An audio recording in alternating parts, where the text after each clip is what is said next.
ನಮಸ್ಕಾರ.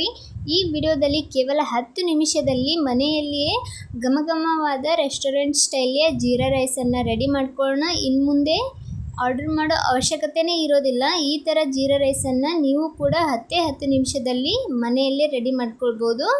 ತಡ ಮಾಡೋದು ಬೇಡ. ಇವಾಗ ಫಟಾಫಟ್ಟಾಗಿ ಜೀರಾ ರೈಸನ್ನು ಹೇಗೆ ಮಾಡೋದಂತ ಹೇಳಿ ನೋಡೋಣ. ನಾನಿಲ್ಲಿ ಒಂದು ಬೌಲ್ಗೆ 1 ಗ್ಲಾಸ್ನಷ್ಟು ಬಾಸುಮತಿ ಅಕ್ಕಿನ ತೊಗೊಂಡಿದ್ದೀನಿ. ಬಾಸುಮತಿ ಅಕ್ಕಿ ತೊಗೊಂಡ್ಬಿಟ್ಟು ಇದನ್ನು ಚೆನ್ನಾಗಿ ವಾಶ್ ಮಾಡಬೇಕಾಗ್ತದೆ. ನಾನಿಲ್ಲಿ ಒಂದು 3-4 ನೀರನ್ನು ಅದನ್ನು ಚೆನ್ನಾಗಿ ವಾಶ್ ಮಾಡಿಕೊಂಡು ಅದನ್ನು ನೆನೆಯಲಿಕ್ಕೆ ಬಿಟ್ಕೊಂಡಿದ್ದೀನಿ. ಇದನ್ನು ಒಂದು 10 ನಿಮಿಷ ನೆನೆಸ್ಕೊಳ್ಳೋಣ. ಈ ಕಡೆ ಇದು ನೆನೆಯೋವರೆಗೂ ಈ ಕಡೆ ಒಂದು ಪಾತ್ರೆಗೆ ಒಂದು ಸ್ವಲ್ಪ ಜಾಸ್ತಿ ನೀರನ್ನು ಹಾಕ್ಕೊಂಡು ಇಟ್ಕೊಂಡಿದ್ದೀನಿ. ಅನ್ನನ ಬಸ್ತಿ ಮಾಡುವಾಗ ಯಾವ ಥರ ನಾವು ನೀರನ್ನು ಹಾಕ್ಕೊಳ್ತೀವಿ ಅದಕ್ಕಿಂತ ಜಾಸ್ತಿ ನೀರನ್ನು ಹಾಕ್ಕೊಂಡು ಅದಕ್ಕೇ ಉಪ್ಪನ್ನು ಹಾಕ್ತಾಯಿದ್ದೀನಿ. ಸ್ವಲ್ಪ ಉಪ್ಪನ್ನು ಜಾಸ್ತಿ ಹಾಕ್ಕೊಳ್ಳಿ. ಇಲ್ಲಿ ನೀರೆಲ್ಲ ನಾವು ತೆಗಿತೀವಿ, ಅದಕ್ಕೋಸ್ಕರ ಜಾಸ್ತಿ ಉಪ್ಪನ್ನು ಹಾಕ್ಕೊಂಡು ಇದಕ್ಕೇ ಒಂದು ಸ್ವಲ್ಪ ನಿಂಬೆಹಣ್ಣಿನ ರಸ ಹಾಕ್ಕೊಂಡಿದ್ದೀನಿ. ಒಂದು ಅರ್ಧ ಹೋಳಿನಲ್ಲಿ ಒಂದು ಸ್ವಲ್ಪ ನಿಂಬೆಹಣ್ಣಿನ ರಸವನ್ನು ಹಾಕ್ಕೊಂಡು ನಂತರ ಇದಕ್ಕೆ ಕುಕ್ಕಿಂಗ್ ಆಯಿಲ್ ಹಾಕ್ತಾಯಿದ್ದೀನಿ. ಎಣ್ಣೆ ಮತ್ತು ನಿಂಬೆಹಣ್ಣಿನ ರಸ ಹಾಕೋದ್ರಿಂದ ಅನ್ನ ತುಂಬ ಚೆನ್ನಾಗಿ ಉದುರಾಗಿ ಬರುತ್ತೆ. ಅದಕ್ಕೋಸ್ಕರ ಇವೆರಡನ್ನು ಹಾಕ್ಕೊಂಡಿದ್ದು. ನೀರು ಸ್ವಲ್ಪ ಕುದಿ ಬರೋವರೆಗೂ ಬಿಟ್ಟು ಕುದಿ ಬಂದ ನಂತರ ಗ್ಯಾಸನ್ನು ಲೋ ಫ್ಲೇಮಲ್ಲಿ ಇಟ್ಕೊಂಡು ಅದಕ್ಕೆ ನೆನೆಸಿಟ್ಟಿರುವಂಥ ಬಾಸುಮತಿ ಅಕ್ಕಿನ ಹಾಕ್ಕೊಂಡಿದ್ದೀನಿ. ಇದನ್ನು ಹಾಕ್ಕೊಂಡು ಒಂದು ಸ್ವಲ್ಪ ಹೊತ್ತು ಇದನ್ನು ಬೇಯಿಸ್ಕೋಬೇಕು. ನೋಡ್ಬೋದು ಇವಾಗ ಬೆಂದಿದೆ. ಒಂದು 95% ಮಾತ್ರ ಇದನ್ನು ಬೇಯಿಸ್ಕೊಳ್ಳಿ. ಇದು ಚೆನ್ನಾಗಿ ಬೇಯಿದ ನಂತರ ಇದರಲ್ಲಿರುವ ನೀರನ್ನು ಬಸಿಬೇಕಾಗ್ತದೆ.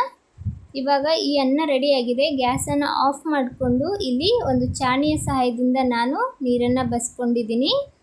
ಅದರಲ್ಲಿರುವ ನೀರಿನಂಶ ಎಲ್ಲ ಹೋದ ನಂತರ ಅದನ್ನು ಈ ಥರ ಒಂದು ಪಾತ್ರೆಗೆ ಹಾಕ್ಕೊಂಡು ಚೆನ್ನಾಗಿ ಈ ಥರ ತಳ್ಳಗೆ ಮಾಡಿಕೊಂಡು ಆರ್ಲಕ್ಕೆ ಬಿಡಬೇಕಾಗ್ತದೆ. ಸ್ವಲ್ಪ ಹೊತ್ತು ಫ್ಯಾನ್ ಕೆಳಗಡೆ ಇಟ್ಟರೂ ನಡೆಯುತ್ತೆ. ಇದು ಪೂರ್ತಿ ತಣ್ಣಗಾಗಕ್ಕೆ ಬಿಡಬೇಕು. ಪೂರ್ತಿ ತಣ್ಣಗಾದ ನಂತರ ಈ ಕಡೆ ಅದಕ್ಕೆ ಒಂದು ಸಿಂಪಲ್ ಒಗ್ಗರಣೆ ಹಾಕ್ಕೊಳ್ಳೋಣ. ಒಗ್ಗರಣೆಗೆ ನಾನಿಲ್ಲಿ ಒಂದು 2-3 ಚಮಚದಷ್ಟು ತುಪ್ಪನ ಹಾಕ್ತಾಯಿದ್ದೀನಿ. ಎಣ್ಣೆ ಹಾಕ್ಕೊಂಡ್ರೂ ನಡೆಯುತ್ತೆ. ತುಪ್ಪ ಆದರೆ ಸ್ವಲ್ಪ ರೆಸ್ಟೋರೆಂಟ್ ಸ್ಟೈಲ್ನಲ್ಲೇ ಬರುತ್ತೆ. ಅದಕ್ಕೋಸ್ಕರ ತುಪ್ಪ ಹಾಕ್ಕೊಂಡು ಒಂದು ದೊಡ್ಡ ಚಮಚ ನಾನಿಲ್ಲಿ ಜೀರಿಗೆ ಹಾಕ್ಕೊಂಡಿದ್ದೀನಿ. ಜೀರಿಗೆ ಹಾಕಿದ ನಂತರ ಅದನ್ನು ಒಂದು ಸ್ವಲ್ಪ ಕಲರ್ ಚೇಂಜ್ ಆಗೋವರೆಗೂ ಫ್ರೈ ಮಾಡ್ಕೊಳ್ಳೋಣ. ಜಸ್ಟ್ ಕಲರ್ ಚೇಂಜ್ ಆಗಬೇಕು ಅಷ್ಟೇ. ತುಂಬ ಹೊತ್ತು ಅದನ್ನು ಫ್ರೈ ಮಾಡೋಕ್ಕೆ ಹೋಗಬೇಡಿ. ತುಂಬ ಬ್ಲ್ಯಾಕಾಗಿ ಕೂಡ ಆಗಬಾರ್ದು ಅದು. ಆಮೇಲೆ ಜೀರಾ ರೈಸ್ ಟೇಸ್ಟ್ ಕೂಡ ಖರಾಬ್ ಆಗ್ತದೆ. ಈ ಕಡೆ ರೈಸ್ ಪೂರ್ತಿಯಾಗಿ ಆರಿದಂಥ ರೈಸನ್ನು ಇದಕ್ಕೆ ಹಾಕ್ಕೊಂಡಿದ್ದೀನಿ. ತುಂಬ ಸಿಂಪಲ್ಲಾಗಿ ಈ ಒಗ್ಗರಣೆ ಹಾಕ್ಕೊಳ್ಬೋದು. ರೈಸನ್ನು ಹಾಕ್ಕೊಂಡು ಇದನ್ನು ಚೆನ್ನಾಗಿ ಸ್ವಲ್ಪ ಹೊತ್ತು ಮಿಕ್ಸ್ ಮಾಡ್ಕೊಳ್ಳೋಣ. ರೈಸ್ ಕೂಡ ಚೆನ್ನಾಗಿ ಕುದ್ದಿತ್ತು. ಮತ್ತು ಇದನ್ನು ಬೇಯಿಸ್ಕೊಳ್ಳೋಂಥ ಅವಶ್ಯಕತೆ ಏನಿಲ್ಲ. ಈ ಥರ ಚೆನ್ನಾಗಿ ಒಮ್ಮೆ ಮಿಕ್ಸ್ ಮಾಡಿ ಇದಕ್ಕೆ ಲಾಸ್ಟಲ್ಲಿ ಒಂದು ಸ್ವಲ್ಪ ಕೊತ್ತಂಬರಿನ ಕಟ್ ಮಾಡಿ ಸೇರಿಸ್ಕೊಂಡಿದ್ದೀನಿ. ಕೊತ್ತಂಬರಿನ ಚಿಕ್ಕದಾಗಿ ಕಟ್ ಮಾಡಿ ಸೇರಿಸ್ಕೊಳ್ಳಿ. ಉಪ್ಪು ಕಡಿಮೆ ಅನಿಸಿದರೆ ಒಂದು ಸ್ವಲ್ಪ ಉಪ್ಪನ್ನು ಸಹ ಇಲ್ಲಿ ಸೇರಿಸ್ಕೊಳ್ಬೋದು. ಯಾಕಂದರೆ ನೀರನ್ನೆಲ್ಲ ಜಾನ್ಸಿರ್ತೀವಲ್ಲ, ಉಪ್ಪಿನಂಶ ಕಡಿಮೆ ಆಗಿರುತ್ತೆ. ಲಾಸ್ಟಲ್ಲಿ ಸ್ವಲ್ಪ ಉಪ್ಪು ಹಾಗೆ ಚಿಕ್ಕದಾಗಿ ಕಟ್ ಮಾಡಿರೋ ಕೊತ್ತಂಬರಿ ಎಲ್ಲ ಹಾಕ್ಕೊಂಡು ಚೆನ್ನಾಗಿ ಒಮ್ಮೆ ಮಿಕ್ಸ್ ಕೊಟ್ಟರೆ ಆಯಿತು. ಜೀರಾ ರೈಸ್ ರೆಡಿ ಆಗ್ತದೆ. ರೆಸ್ಟೋರೆಂಟ್ ಸ್ಟೈಲಲ್ಲೇ ಈ ಜೀರಾ ರೈಸನ್ನು ರೆಡಿ ಮಾಡ್ಕೊಳ್ಬೋದು. ನೋಡಿದ್ರಲ್ಲ ಎಷ್ಟು ಸಿಂಪಲ್ಲಾಗಿ ನಾವು ಜೀರಾ ರೈಸನ್ನ ಮಾಡ್ಕೊಳ್ಬೋದು ಅಂಥೇಳಿ. ಇವಾಗ ಈ ರೈಸ್ ರೆಡಿಯಾಗಿದೆ.